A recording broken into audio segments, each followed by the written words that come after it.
quick updates next morning.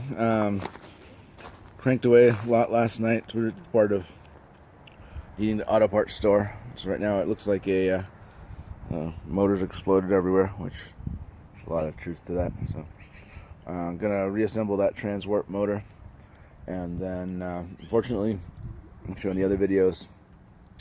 The coupling between the forward and aft motor was hopelessly seized. We spent, I don't know, probably 4 or 5, 6 hours trying to get it separated.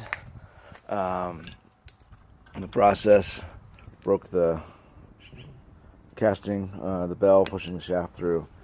Tried every reasonable way of doing it, and went to the silly ways, and then finally breaking down to the crazy way of having just to cut the shaft coupling so we could get the motor mount coupling out. So unfortunate, but didn't really have many options at the time. Still didn't. So we tried using, I'll show the video, tried using the hoist up to the point where we actually bent the hoist, trying to separate the two, pulling shaft against shaft, and still had no joy. So we got that transwarp. I'm gonna get back together,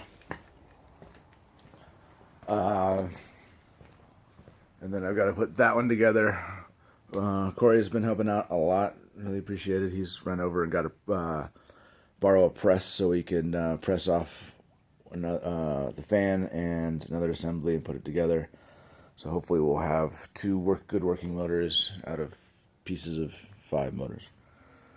Anyway, that's the update. Obviously not racing this morning. Oh, the other thing I found interesting. These are the brushes.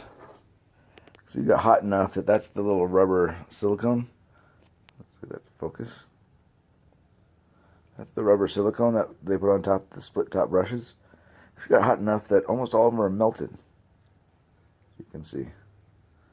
So a lot of heat going into here. Obviously not having that additional cooling was a big deal.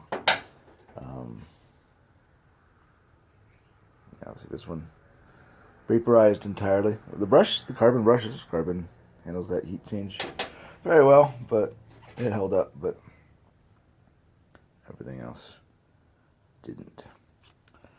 So anyway, I'll have to figure out what to do about that. I think I have a hacky way of replacing that. I've got some silicon sheet for doing aircraft firewalls that I can cut into those squares and go from there.